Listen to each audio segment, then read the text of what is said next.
well, I'll make a whole worship service focused on grains of hope. And then this week, I started thinking, oh dear, why did I ever say that? How are you going to make a whole worship service focus on grains of hope? Because I realized that, you know, you've been given all the facts you need to know. You know that it's a community effort, that we join in with the rest of the community, packing food. You've seen a package of the food. You know what's in there. You've heard the statistics. You know that we're selling Little Caesars pizza kits. You know that your orders are due today and all of that stuff. You know that March 2nd is the day when we gather with the rest of the community this year to pack those packages of food. You know that the umbrella organization is called Kids Around the World. You know what Kids Around the World is all about. You know that we're giving this food to Haiti, the Philippines, and to the New Jersey Food Bank. And I got to thinking, you know the contents. You know all the facts. But what we haven't looked at is you know all the container. I'm sorry, I got it mixed up. You know the container. You know the facts. You know everything headwise that you need to know about grains of hope. But then I began to realize that we haven't looked at the content. We haven't looked at the reason we do what we do. We haven't looked at the heart of the matter. And so I thought, aha, that is what the focus of the worship service will be today. It will be the heart of the matter. Why do we do what we do? Why are we going to pack food for grains of hope? And of course, the first place I turned was Scripture. I began to think about the many places in Scripture that would support us in why we're doing what we're doing. And as I meditated on it and thought about it, I kept coming back to the miracle of the feeding of the 5,000. And actually, it's the feeding of more than 5,000. It was probably more like 10,000 because it was 5,000 men plus women and children. So it just makes the miracle even greater when you think about all the people who were there. So I focused on that passage, and I began to learn everything I could learn about that passage, and it became clear to me why God led me to that passage, because it speaks an awful lot to all of us here about why we support a mission called Grains of Hope. Now, first of all, the miracle of what we call the miracle of the feeding of the 5,000 is the only miracle in the Bible that is found in all 4 Gospels. And in the Gospel of Matthew, it's repeated. It's called the feeding of the 5,000 and then the feeding of the 4,000. So something very important is going on here. And the second thing I learned is that within this short story, there are 3 levels of the spiritual journey that all of us are on. There are 3 ways that we go about becoming closer to God. Because, you know, when we talk about being on a spiritual journey, we are talking about becoming one with God, closer to God. We're talking about unity. So I'm going to talk about those 2 things that I learned just now. First of all, let's talk about why this miracle is so important.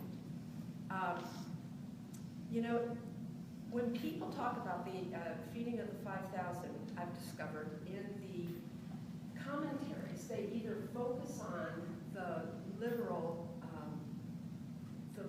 multiplication of food. It's like the physical food becomes, there's more of it, what a miracle that is, and that Jesus makes this miracle happen.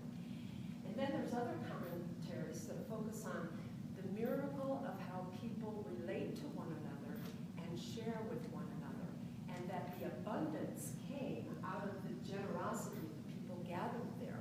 It was the thought that when the people saw that the disciples and Jesus were willing to share the little bit that they had, that they reached into their baskets for the food that they had stored up just for themselves, and they shared, and that the miracle was the sharing. And, you know, I've thought many times over the years about which I believe in, and I think I believe in both and I know that when I was a younger Christian, I needed for Jesus to be a literal miracle worker. So I believed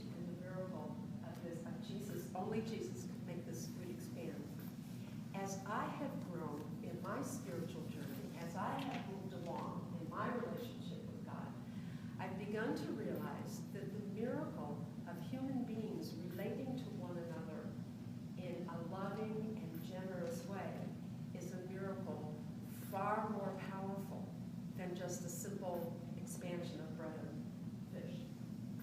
So I do believe that the greater miracle here is about the miracle of community and people sharing together, and the abundance that happens when all of us get out of ourselves, our own individual needs, and we reach out to the needs of others.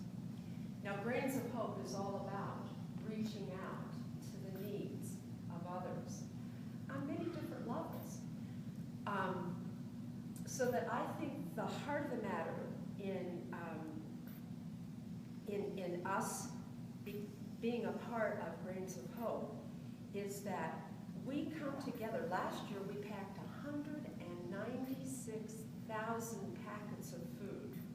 And if you remember your statistics correctly, that one packet of food would feed a family of 6. So you multiply 100, no, how much? It's the other way around. We did 195,000 meals. You need to divide it by 6. We did 195,000 Meals. meals. So they already multiplied for me. Well, anyway, it's a lot. Oh, yeah. Yeah, it's a lot.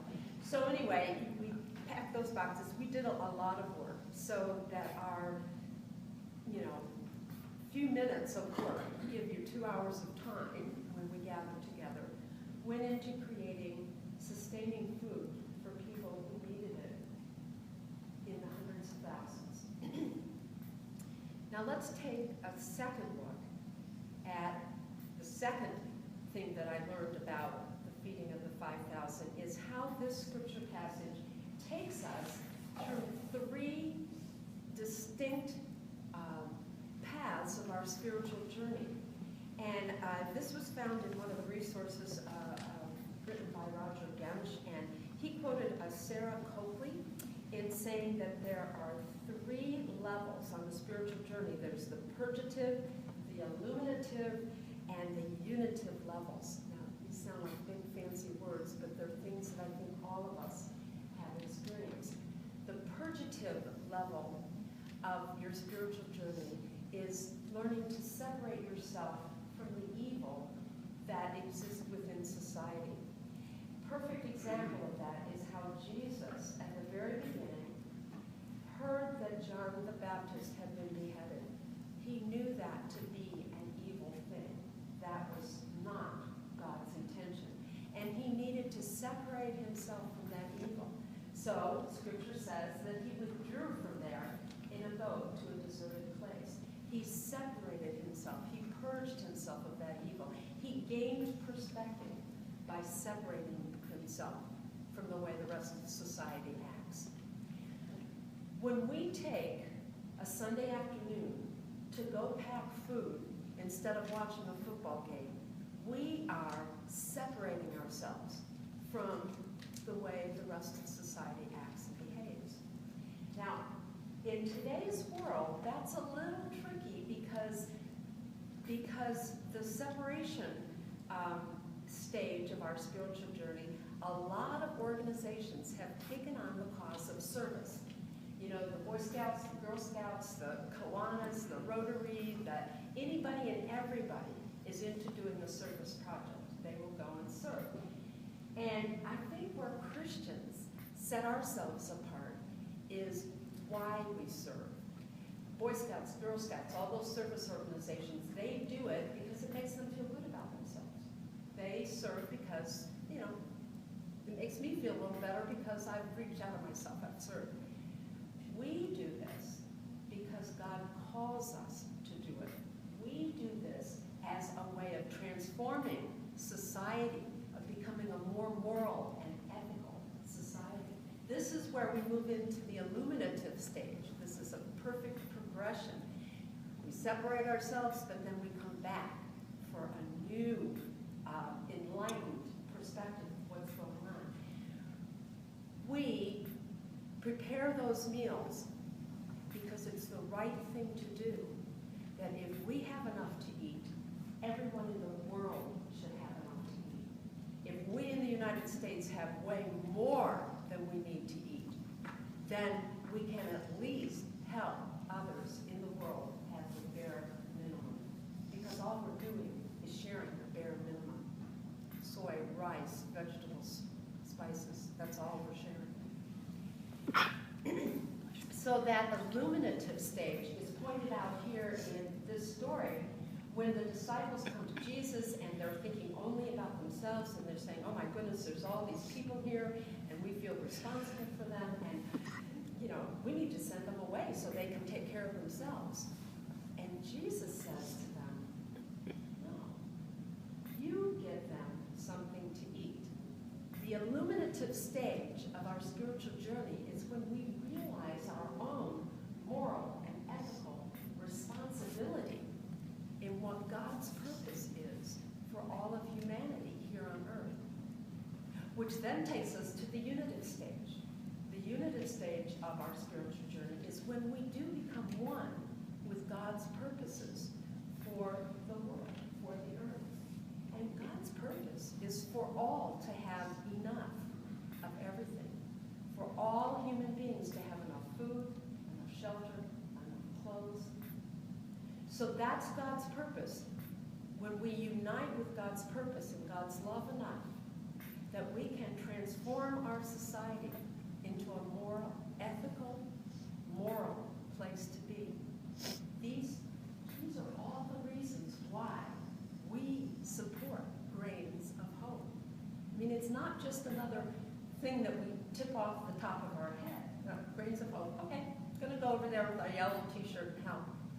We do it because it's part of our spiritual journey. This is where we separate ourselves from the way the rest of the world deals with life. This is where we are illuminated, turned on. We understand that Jesus said to us, you give them something to eat.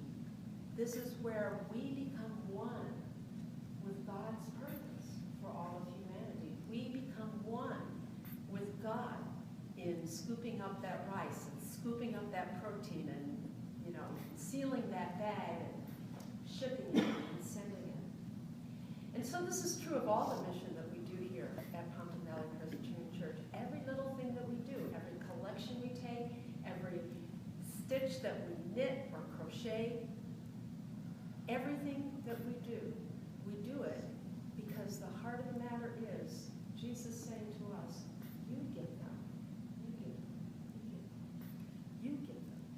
you give them something to eat.